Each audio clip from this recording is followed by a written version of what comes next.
Good afternoon, world, from Siargao Island here in the Philippines. I've had a bit of a stressful start to the day, but we are now chilling out at Balai Uno Tropical Bungalows, getting some lunch. Story is going for a swim because this might be the last day of good weather that we have for a while. A tropical storm is forecast and we're all a little bit worried about it. Everyone is saying that it's now intensified into a super typhoon again. So we're having these kind of flashback moments of what happened to us at Typhoon Odette a year and a half ago. It's not a good feeling. Looking around right now, you wouldn't think anything was even imminent because we've got blue skies over there. You can't really see it, but the weather is quite nice. And they are saying that it could be possibly making landfall in the Philippines over the weekend, which is just like a day and a half away from now. And if that does happen, we kind of know how it feels to be on this island during a super typhoon. It is not a position that anyone wants to be in, and everyone's starting to get a little bit freaked out that we could have a repeat of Typhoon Odette so soon after the last one. It's currently internationally known as Super Typhoon Mawar. It hasn't got a Philippines name yet because it hasn't actually come into Philippines space yet. So hopefully it might change direction and go up past Taiwan and then back out to sea. I just left the restaurant to start the vlog. I am walking through the back streets of General Luna right now. This is what it looks like. It's not an area we normally show. They're these big kind of like storm surge canals that divert water from higher up back down to the sea. It's not a particularly beautiful part of the island, but it exists. A bit dirty and smelly, and right now there's like no water flowing through, but it's good that they have these channels here. It takes away that worry that the water has nowhere to run through. This kind of mitigates some of the flood risk. So what are we doing? What are we doing to prepare for this? Well, to be honest, after the last typhoon, we did pretty much all the prep we can for this kind of scenario. We already live in a concrete house with a concrete roof. The main thing that broke for us during the last super typhoon was the windows, and since then we've had much stronger, much thicker PVC windows fitted with tempered glass. So the weak points of the house have been addressed. There's not much more we can do in this time frame, and hopefully, looking at the charts, we're not going to be experiencing winds as strong as we did last time. But you just don't know with these things. They escalate so quickly. One day it's a tiny little circle out at sea, and then next thing you know, there's this huge eye of the storm coming towards your house. Nobody wants that. So as I mentioned, this may be the last good weather day we have. We're going to enjoy some of that sunshine, some of those tropical vibes here at this new restaurant. They've got a few vegan options on the menu that we're going to eat today while Story goes swimming. Look at these lovely bungalows with their Nipa roofs. Hopefully they don't lose all of that in the high winds that are coming. You having fun? Yep. You've got a secret to show me, you said. Yeah, look. I'll show you something.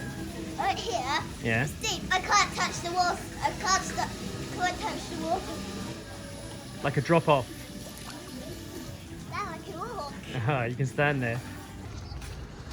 We're leaving Balai Uno now, going down the back streets back to the main road. One thing I'm noticing now is that when you know that possible wind is coming, you start looking at how things are built. All of this has been reconstructed in the last year and a half, and you start to think how much of it is going to withstand another load of wind. Like these big overhangs are very common in the Philippines, and you think about the wind getting under it. That's just got some kind of like wood paneling on the outside. There's lots of Nipa on the roofs. A lot of the stuff that just kind of left us during the last typhoon. In my mind, this kind of stuff is the worst. Imagining that blowing through the streets at high speed, just chop things to pieces, and it's everywhere in the Philippines. It was very much a big part of the reconstruction process here. And even the concrete, when you start looking about how it's put together with these kind of crumbly hollow blocks with not that much cement, and you can't determine the quality of the cement either. It really does make you think. We're just about to rejoin the main road now. We have to do some stocking up of supplies just in case something happens and we can't get back into town. Jay's just picked up our tofu supply for the week. We're almost home now, just driving through the town of Pilar, and we have rain.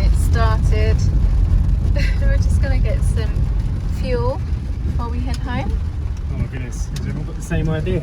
Or they're just sheltering from the rain. They Or could- tourists. Yeah. Or maybe they've just left Magpapanku. Yeah, probably. They're getting their fuel before the drive back to Jmayel. Bad timing as well. Driving all the way back to Jmayel on a scooter in this weather would be Yeah. awful. We're home. I've just been unpacking some of the stuff here. Mostly dry goods and things that won't go off over the next few days. Little snacky things. I know none of this will really last, but it's good to have canned goods around. And perhaps I'm feeling a little bit like I'm overreacting to the possibility of this, but my head is racing. It's going through what happened last time. What were the things we needed more of? What were the things that didn't matter if we had it anyway? Because after last major super typhoon Odette, we had no power, no water for like 4 months. So it doesn't matter how much you stock up, you know, you're never going to think to put that much kind of stuff in your house. And like I said earlier, looking at the forecast, it should go past us. Let's recheck the weather situation. This is the app we use, Windy. If you click on the map, once it loads up the internet, you can see what is coming. So this is Typhoon Mawar. It is now here. Zoom out a bit so we can see more detail. And we are here. When I first saw this, it was over the island of Guam over here somewhere. And if we check the days coming by, this is Thursday. By Friday, it should be there. You can see the Philippines is on this end, and you can see it's getting bigger. By Saturday, hopefully it will pass by us. And with any luck, it won't go to Taiwan either. It will just kind of like skirt by, go back out to sea and destroy itself. That's the hope anyway. The colours up here show you what kind of speed you're looking at. So that's going to be like over 100 kilometers per hour in the center of it. Siargao Island is right there. So we're never going to see the eye of the storm on this one, but we are going to get some heavy winds. We'll obviously keep you guys updated as and when. As it goes, hopefully we won't lose internet. One major update that's happened within the Philippines since the last time we went through a super typhoon is that many people on this island now have Starlink satellite internet.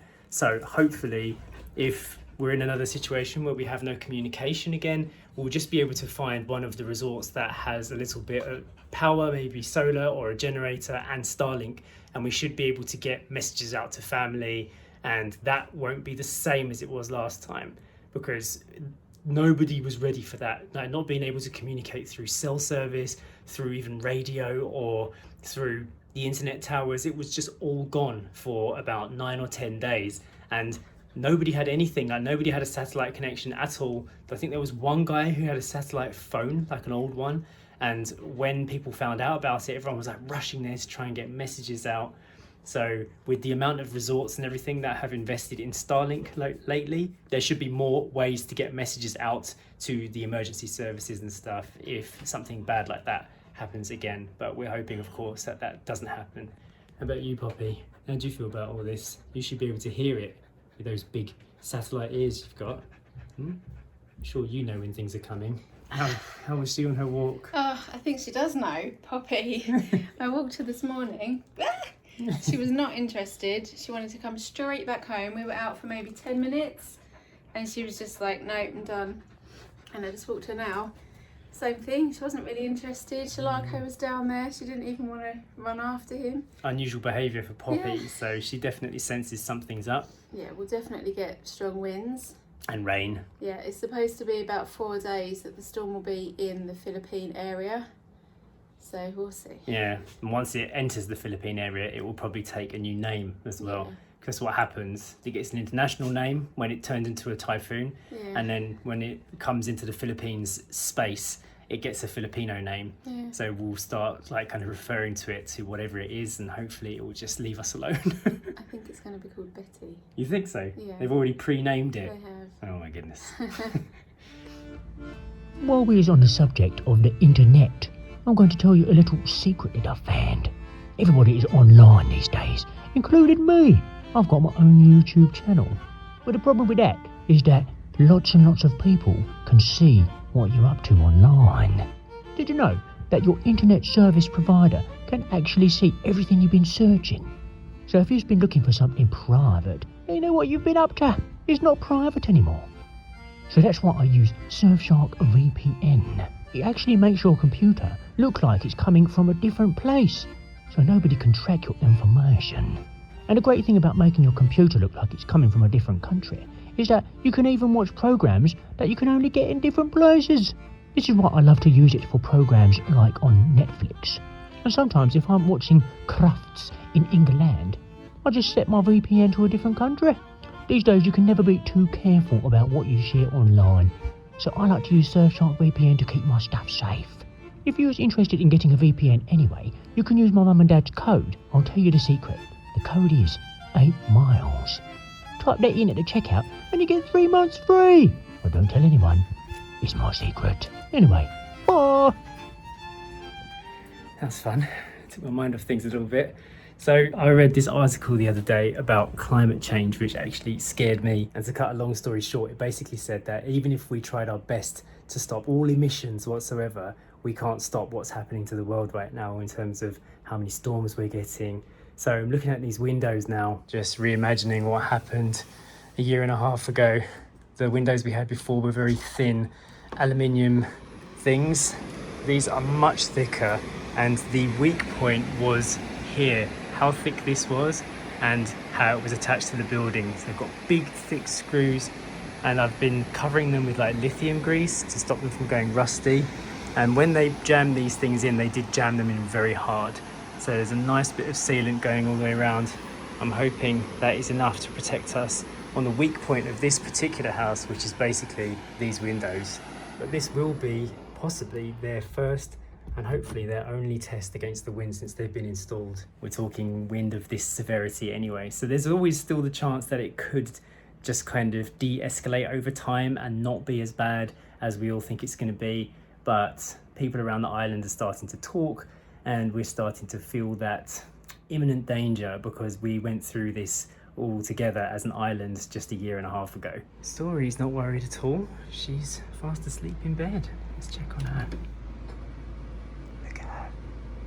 And it's early too. It's actually just gone 7 o'clock and she's already asleep. That's pretty early for Story. I'm glad that despite the traumatic experience we went through with the big typhoon, Story has still decided and feels like this island can be her home. She says it a lot, doesn't she? She does, yeah. And she doesn't seem to worry or feel traumatized by it in any way. She does still talk about it, as we all do, but not in a scared way. Yeah. Just in a kind of, I want more information. Yeah, like it happened, how did it Yeah. happen, why did it happen, kind of thing. So we talked to her about the reasons why these things happen and why they're happening more often. And it's all we can really do. Just, that's what they say, isn't it? They say if you're scared of something, you need to learn about it. More about it. Yeah, educate yourself, and it kind of takes away a little bit of that fear. So I hope you enjoyed today's video. We're going to end it now. Don't forget to check out those links that Poppy was talking about for Surfshark VPN. She's a very clever puppet. Very clever. 3 months extra free. Use the code 8 miles, and we will see you in the next one. Bye. Bye.